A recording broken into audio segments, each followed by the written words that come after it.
The train was moving fast and beautiful landscapes were passing by outside the windows. There were still 8 hours of travel ahead of Amber, but she was already mentally at home. Her business trip had been reduced in a few days, and as soon as she heard the news, she hopped on the first train that would take her back to her hometown and her beloved husband. What luck, Amber thought.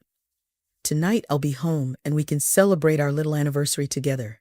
Miles will be so surprised to see me on the doorstep. I'm right not to call him. Let it be a real surprise. It's okay if he's not prepared for a romantic atmosphere. I can surprise him myself. I'll buy candles and rose petals, just like in the movies, leading from the bathroom doorstep into the bedroom. And I should also get a bottle of wine that will make us a little dizzy. Amber loved her husband with the same reverence she had felt years ago.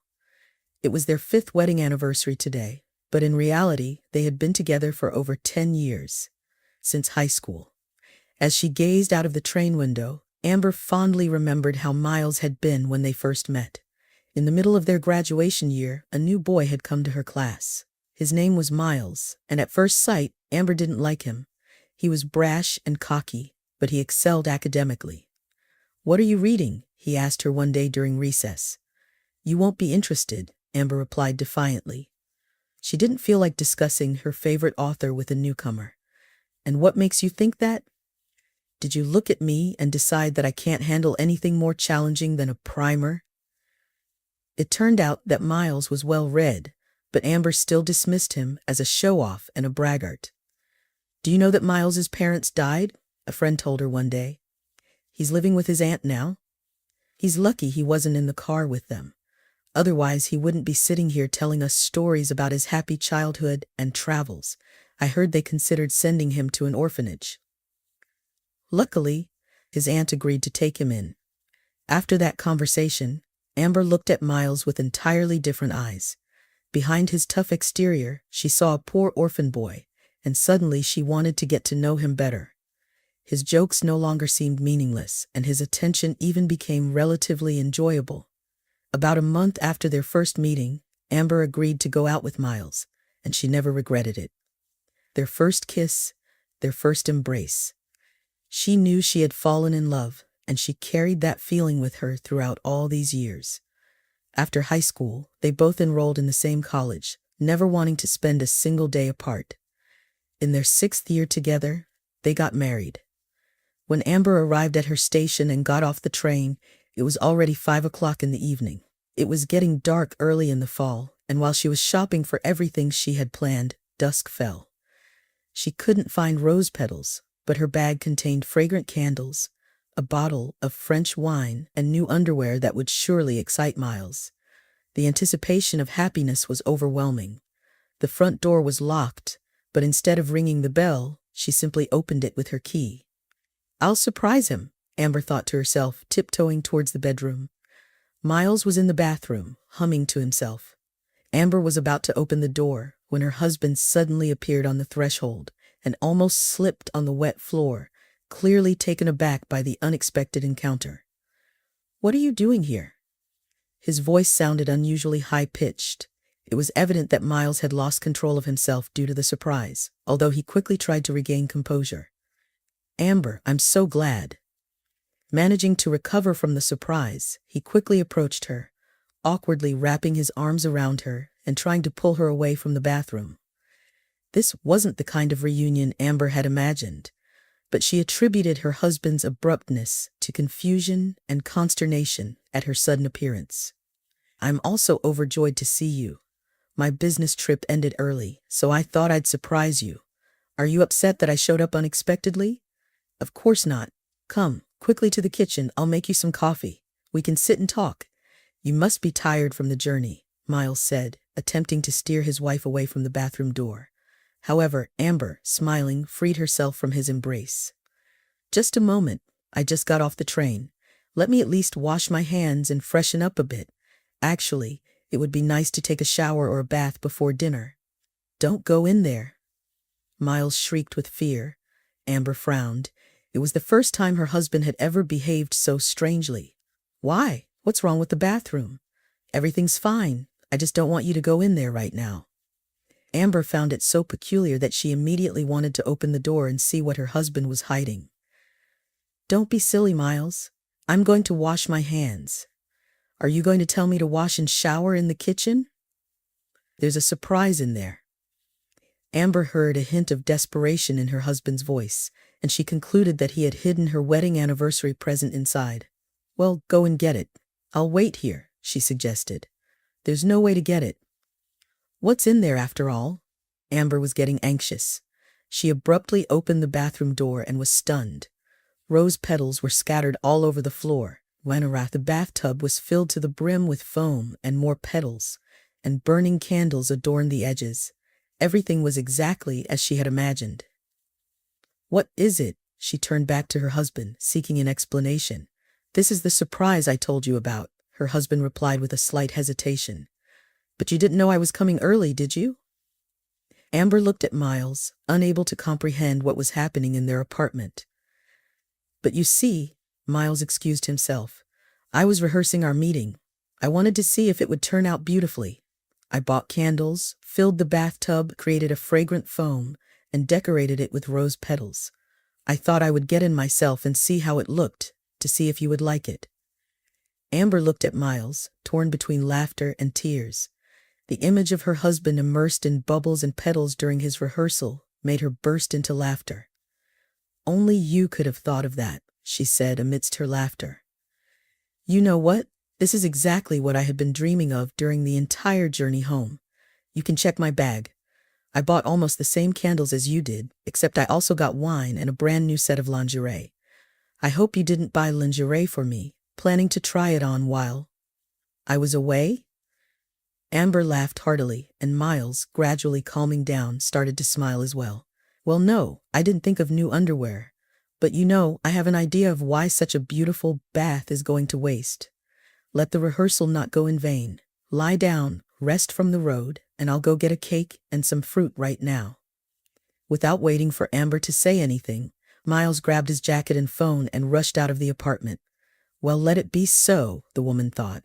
"Romance, of course, is not at all what I imagined, but let it be better than nothing." She undressed and sunk in the pleasant scented water covered with foam. Candles crackled rhythmically, their flickering flames soothing. Tired from the journey, Amber began to relax and even dozed off a little. She woke up to the sound of the front door. Miles returned from the store. Amber hurriedly got out of the water and, wrapping herself in a fluffy towel, went to her beloved, who was already preparing appetizers in the kitchen. In the hallway, she accidentally dropped his jacket off the hanger, and picking it up, noticed a velvet box had fallen out of its pocket. Amber carefully opened it and froze, amazed at the beauty of the ring that lay inside. The golden ring with a neat diamond was the most suitable gift for their wedding anniversary. "Miles, my sunshine," Amber thought with admiration. "What a luxurious gift. It must have taken you a long time to save up the money for it. We are not rich enough to afford such rings, but you did that for me. Well, I won't confess that I found it. Let it be a real surprise." Amber carefully put the box with the ring back in the jacket pocket, and as if nothing had happened, went to the kitchen. Miles had already set a light dinner. There were candles bought by Amber on the table. A cake and fresh fruits were placed nearby, and Miles, with a businesslike look, uncorked a bottle of wine. It was clear that after the trip to the store, Miles calmed down and became as relaxed and cheerful as usual. Amber eagerly awaited the moment when he would finally give her the coveted velvet box. But for some reason, her husband did not rush to do it. Throughout the evening, he joked and poured wine for Amber, and she could not understand why he was delaying the gift. Amber did not dare to confess that she had already seen the precious gift, thinking that in the hustle and bustle her husband simply forgot about it. Slightly disappointed, she went to bed. The most annoying thing was that Miles fell asleep before her, and therefore all dreams of a romantic night vanished like smoke. The next morning, Amber woke up and found that her husband had already left for work. Today she could stay at home and relax after a long trip, so she started cleaning the apartment. Miles's jacket was still hanging in the hallway. He left in a coat, apparently not remembering about the ring. Amber decided to take out the box again, to admire the beautiful gift. To her great surprise, there wasn't any box in the pocket. Where could it have gone? The woman wondered. I'm sure I put it back. She checked all the pockets of the jacket again and couldn't find the ring. Amber sat on the couch, lost in thought, analyzing all the events of the previous evening. The box was there, and the ring was there. I remember exactly what it looked like, Amber pondered. Besides, Miles was behaving very strangely yesterday. That fear in his eyes, the bath filled with rose petals, the hustle, the quick run to the store, even though I usually have to persuade him for half a day. It's all very strange. The woman waited for her husband to come home from work, with a firm intention to have a serious conversation with him. But for some reason, Miles was greatly delayed. At first, he didn't answer the calls, and later it turned out, and his phone ran out of battery, and there was no charger nearby. He came home tired, looking like a stranger, and refusing dinner, immediately went to sleep. What's happening to him? Amber thought. She couldn't sleep at night, and the next day an event happened that put everything in place. Where did you get that ring? Amber accidentally overheard a conversation between colleagues in the office. It's so adorable. What kind of stones are these? We had a small anniversary 3 months since we started dating. I would have preferred something more expensive. You know my demands, but my boyfriend is still young. He doesn't earn too much, although he has prospects. Amber couldn't believe her ears and eyes. Her friend, Stephanie, showed their colleague the ring that 2 days ago had been in the pocket of Amber's husband's jacket. Wow, what a beautiful ring, Amber said, approaching closer. You're lucky. But why didn't you tell me that you were dating someone? Well, you know, Stephanie replied with a hint of shame. I didn't want to jinx it. Isn't that strange? You used to run and tell me about your new boyfriends even before dating, at least a week. Amber exclaimed. Is it that serious? Are you planning to marry him or something?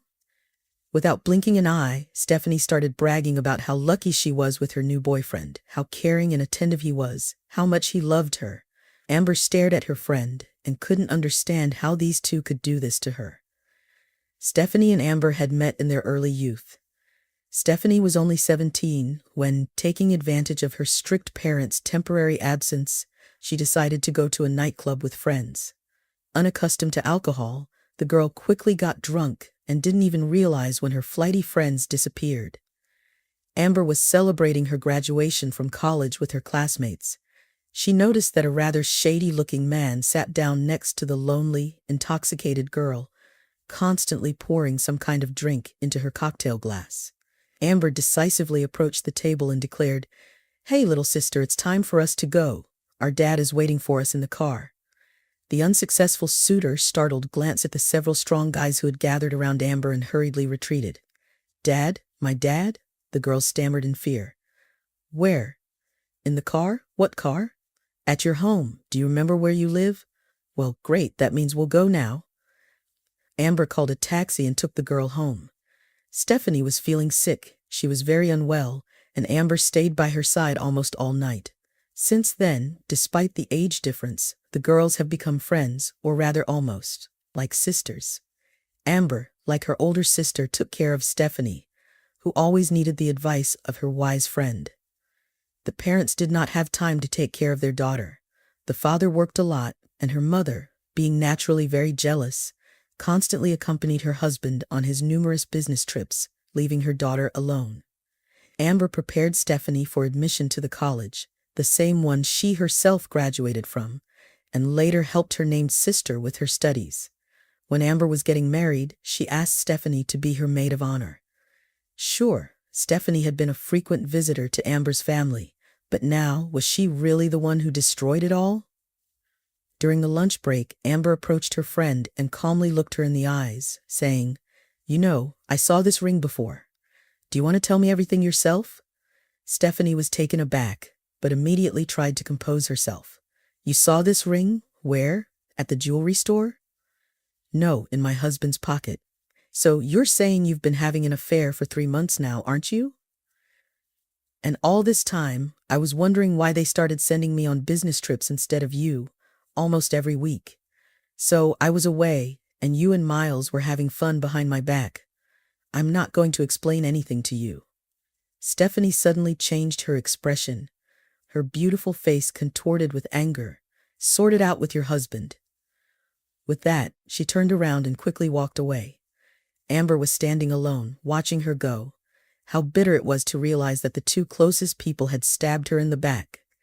The pain of their betrayal was simply unbearable. Amber excused herself from work, claiming to feel unwell, and returned home. Stephanie had likely already called Miles and warned him, because he was already waiting for her at home. So the surprise was for her. Rose petals, candles, a gold ring with a diamond. I apparently didn't deserve all this. What happened between us? Where did your love go, Miles? Is it really over? We dreamed of having a child, I dreamed of. Miles remained silent. For the first time in the past year, he took out a cigarette and smoked. The silence hung in the air, and a heavy weight burdened them. Do you love Stephanie? Amber tried to understand. What attracted you to her? What can she give you that I can't? Did you fall for her father's money? Miles remained silent, and Amber suddenly felt an overwhelming surge of hatred for him and her best friend. That's it, no more silence. Pack your things and get out of my apartment. Go to her place. Get out. I don't want to be around you anymore. If you don't leave now, I'll do something to myself. I hate you for what you've done. You've betrayed all my dreams and hopes. You've trampled all the feelings. I felt for you. Go, I beg you, or else one of us will die tonight. Amber sobbed in hysterics while Miles silently packed his things. At one point, he tried to approach her and hug her to calm her down, but she recoiled from him like a leper. Go away, she screamed like a wounded animal. Don't touch me. Miles picked up his bag, put on his jacket, and taking one last look around, walked out. As soon as the door shut behind him, Amber fell exhaustedly onto the bed and buried her face in the pillow, howling like a madwoman. She couldn't imagine how she would live without the one who had long ago become her only family, who had brought her joy for so many years, the one she had dreamed of having a child with. Her heart was broken. She was unable to show up at work soon, afraid of encountering Stephanie there. Therefore, she took a vacation at her own expense. However, as it turned out, Stephanie left the company the day after Amber kicked out her husband. She won't be lost without this job. The workers at the firm reasoned, Stephanie has money. She already bought a car for her boyfriend. But let's not say anything in front of Amber. She's feeling so bad. But Amber was aware of everything that was happening. She saw with her own eyes the happy couple driving past the office where the abandoned wife worked. That Miles seemed like a normal guy. What attracted him to Stephanie? Amber's colleagues wondered. Amber is such a smart, beautiful girl. She has everything going for her. What more do these men want? They've been together since high school. Maybe he got bored. You know how it is with people. They love each other and then they want something new. Yeah, or someone new, an older woman chimed in. My husband ran away with my neighbor. What was he missing? I'm a better homemaker than her, and I'm 5 years younger, and she's not beautiful at all. However, he's fed up with me. That's all. That's our fate as women, sighed another employee. Don't talk nonsense about fate. The man has strayed. Maybe he wanted an easy life.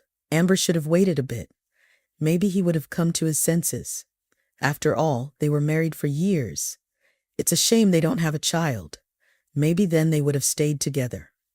You're talking nonsense, another divorced employee interjected. And who's to say kids would have stopped him?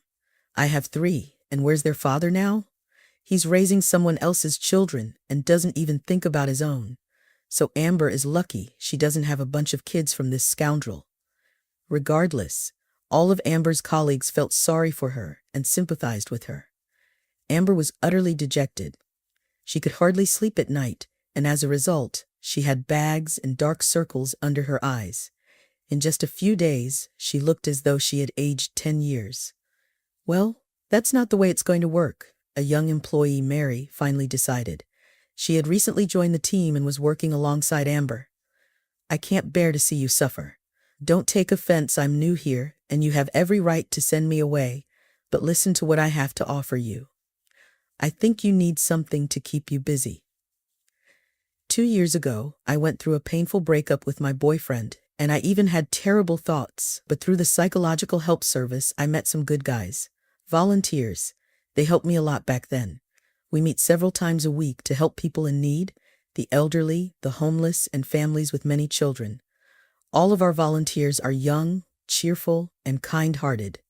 They are the kind of people you need to be around right now. Using Mary's advice, Amber joined her volunteer group and soon realized that her colleague was right. Every day facing with human grief, she slowly forgot about her own troubles. Soon she felt like the man in the parable who complained about his lack of boots until he met someone who had no feet.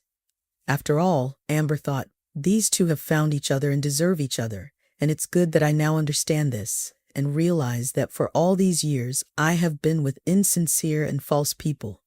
Now I know it. So why should I be sad about them, especially about Stephanie? Mary is simple, open, and reliable, and I didn't notice her. Gradually, Amber's own pain seemed more insignificant to her, and she completely immersed herself in solving other people's more important problems daily. Someone needed to be fed, someone needed to be warmed with hot tea, someone needed medicine or a warm jacket. One old man had a flat shoe and another had a festering leg wound. And one day something happened that changed her life forever. Mary and Amber, as always, were helping to distribute food to the homeless when they noticed that a boy approached the crowd of homeless people, approached and started looking into their bowls. He was decently dressed, although his clothes were already worn out. "Have you seen him before?" Amber asked, nodding her head towards the boy who was about 7 years old. "No, he's a new kid. We often have kids from dysfunctional families come here. We already know them well. We provide them with clothes and shoes, and we bring them medicine and food.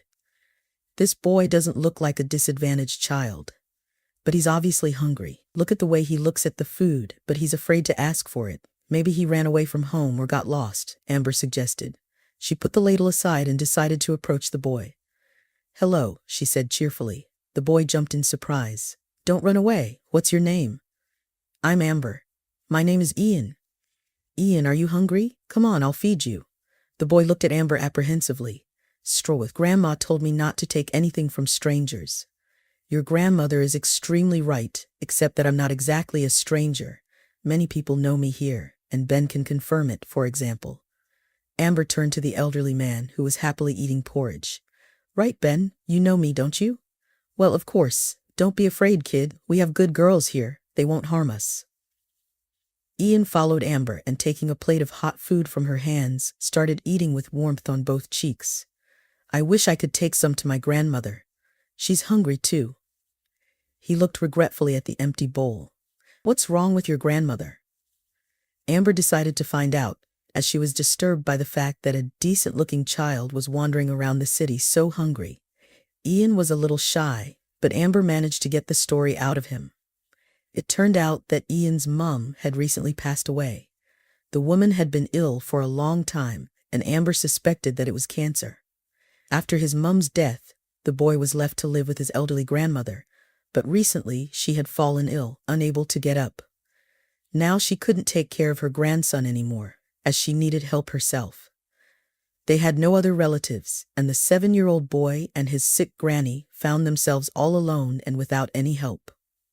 At first, a neighbor helped us a little, but she's gone now, and we've run out of money. I haven't eaten anything since yesterday, and my grandmother is hungry. I went to town thinking maybe I could ask for some money. I've seen people asking for money. Pass us by, give it to them. But I noticed you were feeding people, so I came over. Mary, may I go to Ian's house with him?" Amber suddenly suggested. "You'll manage here without me?" "Yes, I think they'll do even without me. Let's go together," she suggested. Taking some food, the women followed Ian to his house. The small apartment was not like those lodgings where homeless people lived. It had the love and care of its owners. The dust-covered dressers were carefully adorned with laced oilies, and a couple of 100 books languished behind glass in the bookcase. "Grandma says my mum used to read a lot when she was a kid," Ian explained, pointing to the closet. "She used to read a lot to me too. There are my books on this shelf, but now I don't have anyone to read them to me." Ian's grandmother was lying on the bed in her bedroom. Upon seeing the guests, she tried to get up and ask them something, but her speech was slurred. It was evident the woman was in poor health. "Don't worry," Amber hastened to reassure her. "We're volunteers. Your grandson found us. We've brought some food, and we'll make you something to eat now." The woman nodded in agreement, and tears flowed from her eyes. She slurred something again, and Ian leaned closer to her, repeating her words loudly. "Granny says she's ashamed to be lying down, but she's completely weakened. Granny apologizes to you for her helplessness. Don't be upset. Everything will be all right now. We won't leave you in trouble," said Mary, as calmly as possible, although her trembling voice revealed her concern.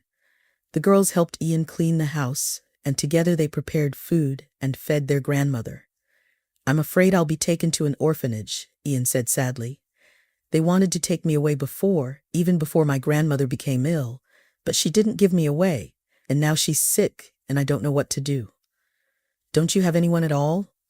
Amber realized that the elderly woman needed care herself, and here was a boy, just a child. "Grandma said I have a daddy, but I've never seen him."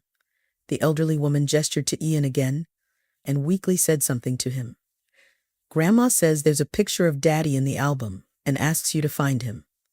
Ian pulled an old family album from the shelf. "I remember. There's a picture of my daddy here. I'll show it to you now." The picture showed a young couple.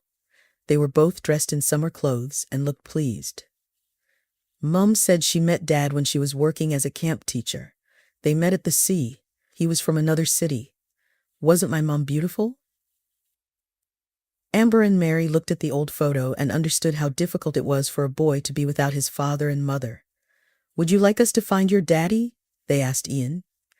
The woman realized that finding the boy's biological father would be the best thing they could do for him now. "Probably," answered Ian timidly. "Only he probably won't want to know me. He's never come to my birthday party." "Ian," the grandmother weakly called her grandson.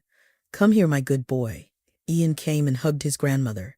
"Girls, I know his name," the woman admitted weakly. "Please find him in case something happens to me. I don't want Ian to be left all alone. His name is Joe Pierce."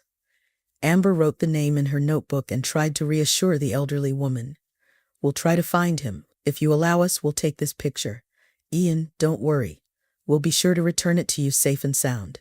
With the surname and name in hand, and with an approximate year of birth, the girls quickly found him through social networks. It turned out that Ian's father was living in a neighboring town. He was married, but apparently had no children. "Well, judging by the photos from his social media, it's not a poor family," Mary said, shaking her head. "Look at the mansion they're taking pictures in front of, and their cars are cool.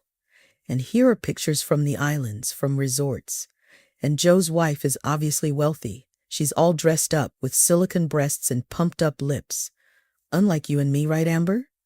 I don't care about his wife. I wonder if he'll even want to listen to us. Or will he chase us away? Well, we won't know unless we go. We can't delay it, or Ian's grandma might get worse, and the boy will be left alone."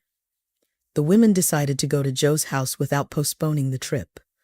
One of the volunteers helped them with the address, since his brother worked in the patrol service and could look it up by the license plate number. But at the last moment, Amber had to go alone. "I've twisted my ankle," Mary called her. "Let's postpone it for a couple of days. I'll feel better and go with you." "No need. I've already made up my mind and won't postpone," Amber said. "Take care of your ankle. I'll call you in the evening." Amber quickly found the house where Joe lived. The mansion, which she had already seen in the photo, stood out among the neighboring houses. However, she couldn't approach the house itself. The entire perimeter was surrounded by a high fence, with surveillance cameras hanging from the gate.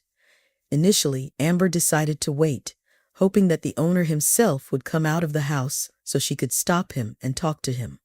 But remembering that Ian was waiting for her help somewhere out there, she shook off her hesitation and rang the gate insistently. "I need Joe Pierce for urgent private business," she declared firmly. Amber herself was surprised at how convincing her voice sounded. "What kind of business? You could have just called instead of showing up at the house." The woman, apparently the housekeeper, answered on the other end of the line. "It's urgent and can't wait. Just tell me if he's at home or not."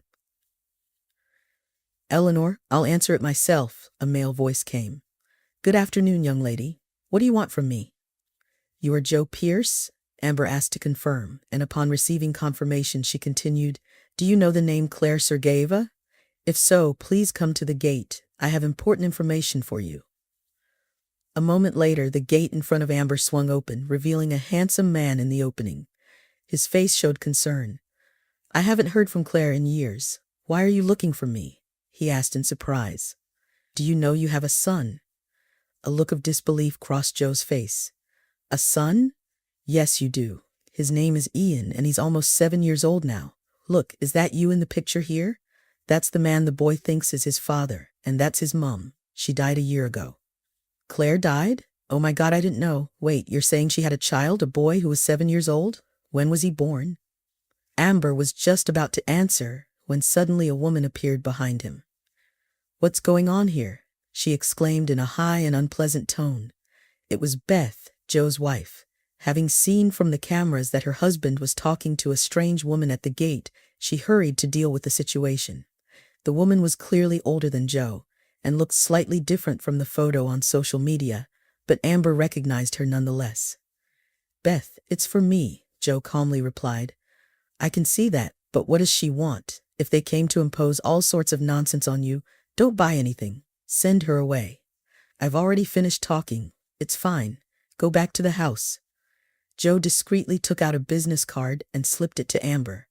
"Call me a little later," he whispered, and then added it louder so his wife could hear. "Thank you. I'm not interested in your offer." Amber immediately understood that Joe didn't want his wife to know about the conversation, so she didn't insist. She found a nearby cafe and, sitting comfortably at a table, dialed Joe's number. Half an hour later he arrived. "So what's going on after all? Explain it to me," he demanded. "You see, I'm just a volunteer, and I don't really know your situation myself. I just decided to help the boy. The woman you dated 8 years ago gave birth to a boy. His name is Ian, and he's about 7 years old. The thing is, the kid is in a very difficult situation. His mother died, and he was left to live with his grandmother. But the old lady is very ill now, and Ian can't be left alone at any moment. I found out that he has a father and decided to find him, and my investigation led me to you. I'm very sorry for the boy. He is such a homely, beloved child, and it would be very scary if he goes to an orphanage. Ian is terrified of that. I first saw the boy when he looked into the bowls of homeless people because his grandmother was very sick and could not take care of him. At some point they were left with no money at all, and Ian started to starve. We are helping them now. In the few days that I have known the family, the grandmother has slowly started to get back on her feet. But she has a heart condition. I can't guarantee that she won't go to bed again. Why, if the child has a father, should he go to an orphanage? I swear to you that. I didn't know anything about my son," Joe said in desperation. "I have not seen Claire for many years, and had no idea that she was pregnant and had given birth to a child. You know, we had a little romance in the summer by the sea.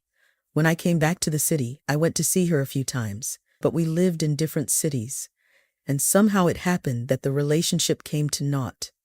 I liked Claire a lot, but my family wouldn't accept a girl like her." What was wrong with her? Amber didn't understand. "When I started dating her, I didn't say I was from a rich family. I was so fed up with my university studies and my father's plans to send me to work for his companion abroad that I rebelled and ran away, determined to spend at least one summer doing what I wanted to do. I got a job as a simple counselor and went without a penny of money to a children's camp by the sea. All the counselors there were simple students, future teachers, and kindergarten teachers, and just fun people. I had such an easy and fun time that summer. Among the other counselors was Claire. She had just finished her 3rd year at the pedagogical college, and like the others, she was happy to work at the sea camp. We sang songs around the campfire, went swimming in the evenings while the children slept, and eventually fell in love. I chose Claire and she chose me, but the summer fairy tale couldn't last long. After a couple of months, I still had to leave for an internship in England, and when I returned 2 years later, I married Beth. I remembered Claire fondly, but I had no idea that our summer romance had given her a son. Tell me honestly, if you agreed to talk to me, does that mean that you don't mind seeing your son? Amber asked with hope in her voice. Give me their address. I'll try to get there as soon as possible, maybe the next day. What about your wife? She'll probably mind, won't she? Beth? Probably, yes. She's very jealous and likes to control me, but to be honest, I'm sick of this life. When I agreed to marry her, I went along with my father's wishes. Beth is wealthy, and her mother allowed my family to stay afloat during the crisis. She is a very selfish person who considers me her property. Beth categorically does not want children, while I, to be honest, dreamed of one. I really want to meet Ian, so don't worry, I will definitely come. Joe kept his word, and the very next day he called. Amber, are you free today? Maybe you can keep me company, because somehow I'm a little afraid of scaring the boy. After all, I've never seen him before, and it will be easier with you. Amber agreed to drive up at the agreed time, and together with Joe, they went to Ian's house. I bought him some presents, Joe told her on the way. Do you think he'll like them? I've already forgotten what a 7-year-old boy needs. Don't worry, Joe. Ian is not a spoiled boy. He will be happy even with simple attention. And if you bring him presents, he will be happy. Remember, recently him and his grandmother had no food in the house. Ian met them at the doorstep and was pleasantly surprised, though a little frightened. Don't be afraid, Ian, the man said to him. Come, let's get acquainted. My name is Joe. Did you recognize me? Ian looked attentively at his father, but was afraid to speak to him. You're my dad, Ian suggested timidly. I've only seen you in pictures, and you look a little different there. You see? But you recognize me anyway. I'm different there because it was a long time ago, 8 years. Meanwhile, you've not only been born, but you've grown so big. You're really grown up now. Amber came to Ian, squatted down beside him, and looked into the boy's face. Dad came to see you. He only recently found out about you. I told him he didn't know. He really wants to meet you. Will you let us come into the room and talk to you and Grandma? Ian nodded in agreement, and Joe introduced himself to Ian's grandmother. The elderly woman was feeling better already, especially since the doctor, whom Mary had called, had visited several times. She began taking her medication and was slowly moving around the house. Grandma, my dad is here to see me, Ian joyfully announced. Daddy, come in. This is my grandmother. Sit down here. I'll put the kettle on now. Grandma nodded to Joe and quietly asked, Please sit down and we'll talk. And I'll go help Ian for now. Amber quickly seized up and left the room so as not to interfere with the serious conversation. Let's stay here for a while, she suggested to Ian. Let Dad and Grandmother talk. Your dad is a good man, and I think you'll like him. But he's in a bit of a difficult situation now, you know. He's married, but his wife is not very nice, like the stepmothers in fairy tales. Like Cinderella had, Ian guessed. That fairy tale is for girls. I'm not afraid of evil women. That's good, but I think your daddy is a little afraid of her. If he tells you he can't take you in yet, don't be offended. I'm sure you wouldn't want to live with her either.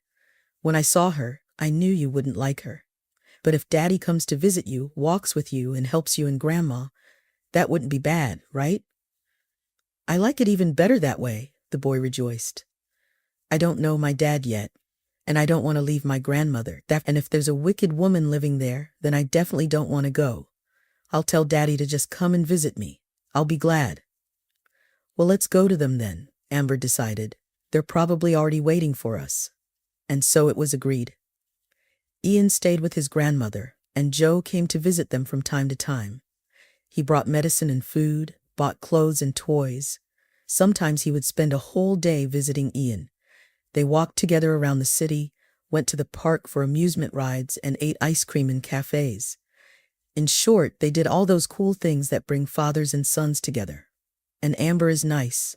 I miss her, Ian remembered about the woman. Amber had been visiting their house less frequently lately. She was finally able to return to work normally and was traveling on business trips again. I like Amber too, Joe admitted.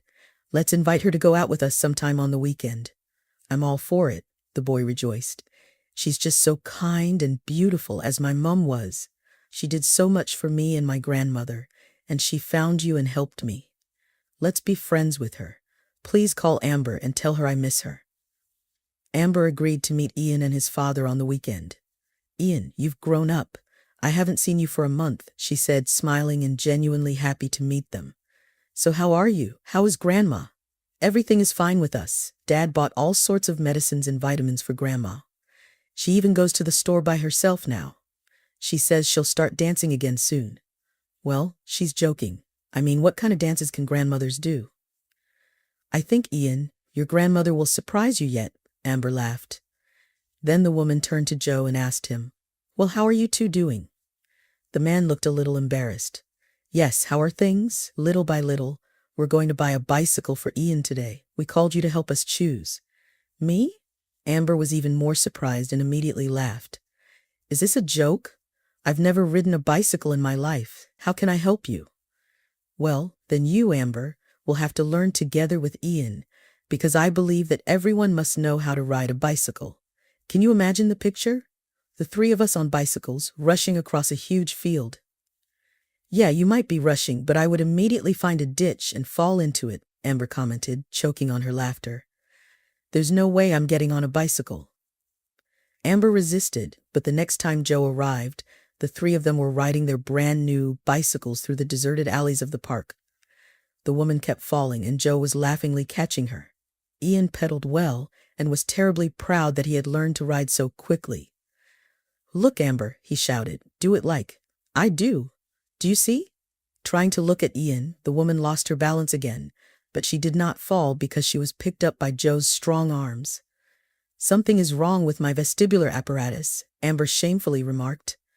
"Well, that's probably enough for today," Joe said, glancing up at the sky. "It looks like the storm is coming 3 hours earlier than the weather forecasters had warned. We've got to get ready to head back." When they arrived at Ian's house, the strong wind had already started to blow. A real storm was brewing. After saying goodbye to his son, Joe took Amber to her home. There, he volunteered to help her carry her bicycle to the apartment. But before they had gone 10 steps, there was a terrible clanging sound behind them. An old tree collapsed right onto Joe's car, and at the same moment the downpour began.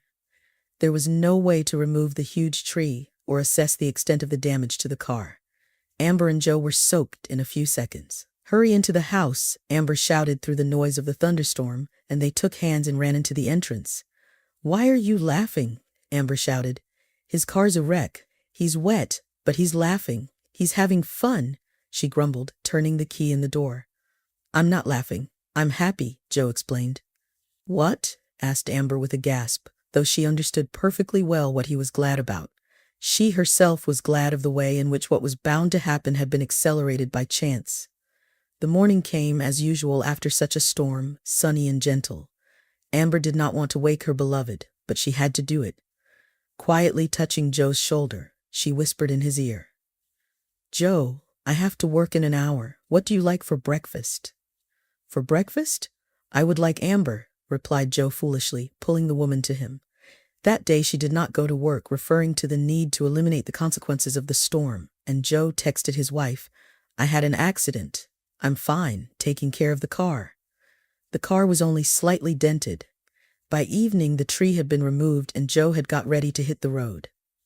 The day before he had made arrangements for a sanatorium for his son's grandmother, and for Ian to a beautiful children's camp by the sea, where he had once met his mother. Amber was happy for both the grandmother and the boy, who had never been further from his town, but she realized that she and Joe had been parting for a long time, and she was sad. He would have no reason to come to their town in the near future, at least not until the fall. And that night, well, let it stay that way. She had no regrets. For the first time in her life, she felt how much tenderness a man could give to a woman, but she had no reason to be dishonest with herself. Amber fell in love with Joe at first sight. It was as if something hit her right in the chest, where, as many believe, the soul resides, as soon as he handed her his card and whispered, "Call me later." During the summer, she often called Ian and his grandmother. They were both content and happy, though they missed each other and Amber. Joe called Amber a couple of times, telling her about his meeting with Ian at the camp on Parents' Day, and about the fact that he had managed to visit his grandma as well. "Amber, you can't imagine how tanned he is," the man joyfully informed the woman. "The whites of his eyes are shining on his face. He's learned to swim, and he dives like a dolphin. We were thinking about you. It's a pity you can't get a vacation, and it's far away, of course." "It's okay.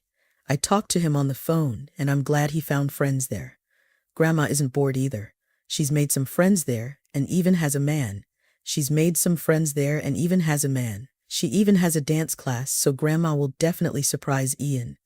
Thank you for everything, Joe." "Thank you? If it weren't for you, maybe my son would already be in an orphanage. How's your volunteering going, by the way?" "Well, we still go to our group on weekends with Mary. I have a new mentee, a family with many children, so I don't get bored." "I didn't even doubt it. You're an extraordinary woman. And what kind of family? Maybe I can help in some way, too." Amber told him about her volunteer days. There was only one thing she kept silent about and did not dare to confess to him, that their only night of love did not pass without consequences. Yes, there were no candles or rose petals, as Amber had once dreamed. There were only two drenched people who warmed each other with their warmth. But there was the main thing, the result of this night. The suspicion of pregnancy, which arose in the woman just a couple of weeks after Joe's departure, was confirmed. "And what are you going to do?" persistently interrogated Mary, who had become the sole confidant in all Amber's affairs of the heart. "Me? I'm going to give birth, of course," Amber answered firmly. "But have you told him?" "No, of course not. No matter how I feel about his wife, whatever she is, they have a family, and I found myself in the role Stephanie was in towards me." "What kind of nonsense are you talking about? How can you compare that situation with the one you're in now?" "Well, situations are different, of course, and so are families, but I feel guilty. Let things go as they are, Mary. I'm not going to push Joe into some decision he hasn't made. Summer will end, Ian will come back, Joe will start coming to us again." But Joe arrived early. He found Amber where she and Mary were handing out food to the homeless. It was not quite usual, because before he came to Ian, and only in the middle of the week, he explained his absence to his wife as business trips. "Amber, look who's coming. A cheerful man with flowers." Mary tugged at her friend's hand. At the same time, she had to wrap both arms around Amber. The pregnant woman was pale and lost consciousness. She was seated on a bench next to a table with pots and a share of water. When Amber opened her eyes, she saw Joe's worried face in front of her.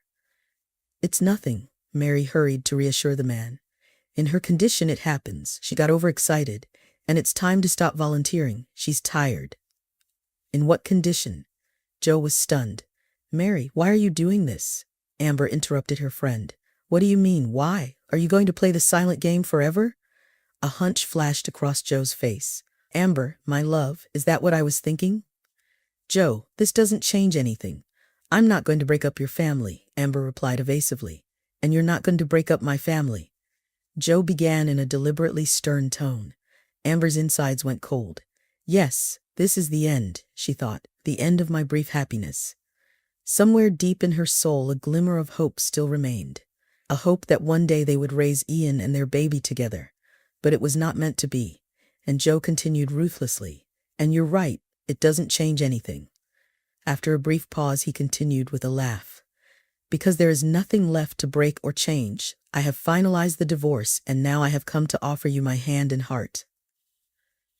"But what about your house, your business?" Amber weakly objected. "It means a lot to you." "I realize that love and family are the most important things in the world," Joe said. "Even without my ex-wife, I'm not a poor man. It's time to move forward. Let's go and make Ian happy." Then he took a velvet red box out of his pocket, opened it, and taking out a delicate ring adorned with diamonds, got down on one knee. "Amber, my love, will you be my wife?"